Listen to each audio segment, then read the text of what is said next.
9 basic ways to block punches, 5 for long range, and 4 for close range. Here it goes. Overview first. From your basic fighting stance, 1 straight punch tap, 2 hook block, 3 uppercut deviation, 4 high block, and 5 the shield. Now close range, from your turtle block position, 1 straight punch to the face, 2 straight punch to the body, 3 hook on top, and 4 hook to the body or body shots. Now let's see what it looks like applied. So, in my fighting stance, straight punch tap. Just a little bit of strength. I don't need a lot of strength to deviate that punch. Light tap and right back to my fighting stance.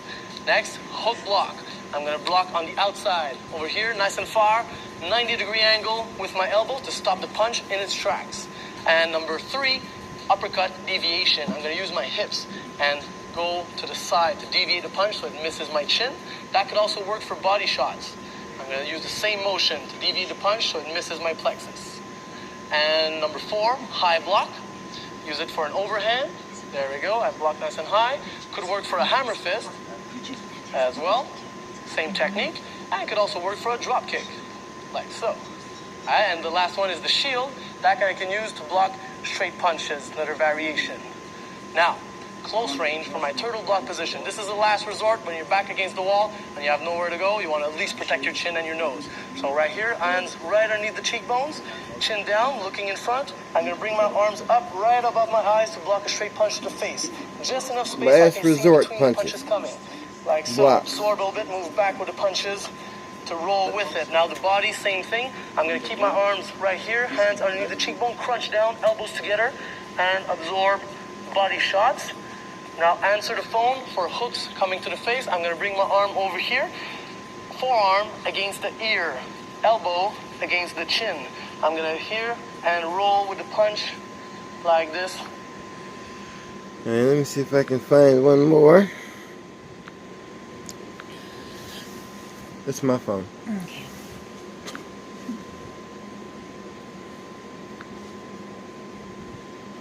I just wanted to give, some people some examples.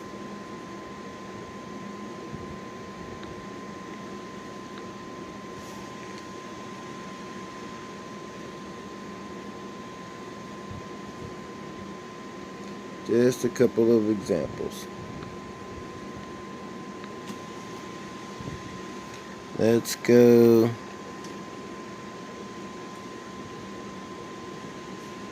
Let's see here.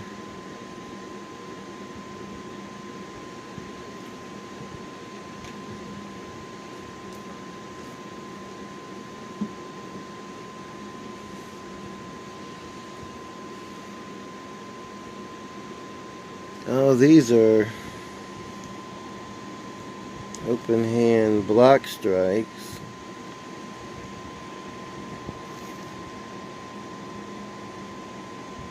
Let's see here.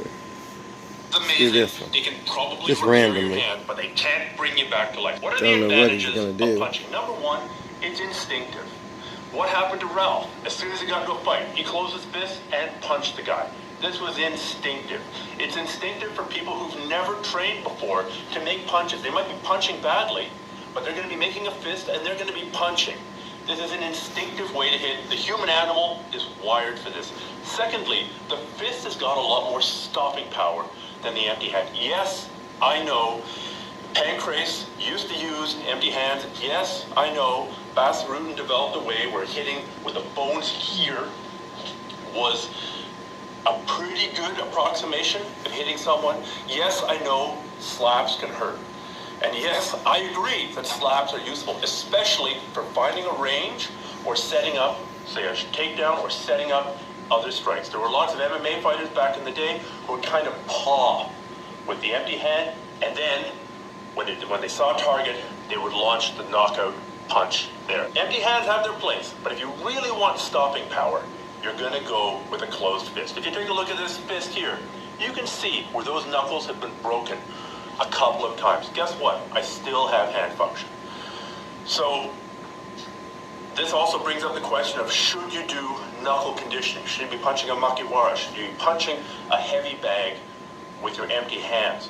The answer is yes. a little bit. You should be doing that to get used to punching things without the padding, without the support on the wrists, without the pillows from the gloves or the hand wraps. Now, if you're doing a ton of kickboxing, yes, definitely go with hand wraps, definitely go with gloves, because you don't want to put all that wear and tear on your hands. But you want to do a little bit of conditioning, as much as anything, is to teach you that when you hit empty-handed, you need to really clench your fist. If you watch what the Kyokushin guys do, the way they're taught to close their fist is to squeeze these knuckles as hard as they can, then squeeze these knuckles as hard as they can, Those are punches. and close the thumb as hard as they can, and make this a solid block. I have done a video on different ways to make a fist that won't break or is less likely to break. I'll link to that above and below if that helps. But there are ways to make the fist less likely to break. Another thing is, where are you punching? If you're just blindly closing your eyes and punching like this, or throwing some kind of giant haymaker, yeah, you're probably going to break your hand, because in part you're hitting up here.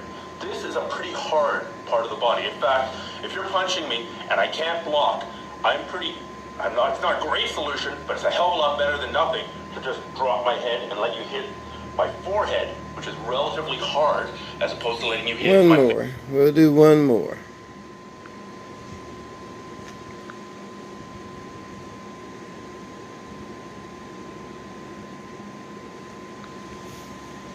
Canelo versus Jacobs. Two champions in the battle for the middleweight world championship.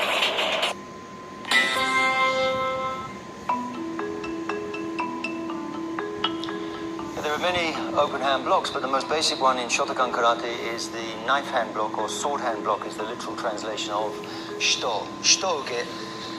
This is our position. It's very different from the other techniques because obviously your hands are open, but also we use more of a back stance, plus the returning hand doesn't come all the way back to your waist. It's latent and forward.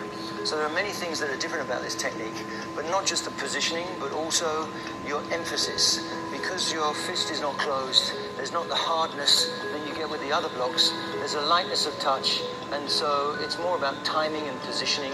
But also, you know, the shape is going to be that curve coming through here.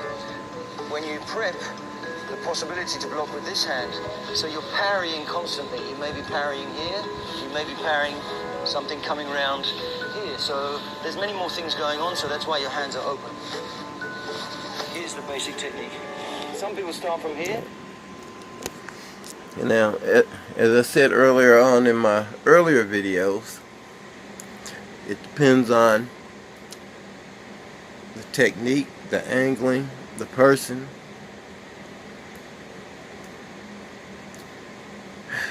and really the power and what type of strike is coming at you.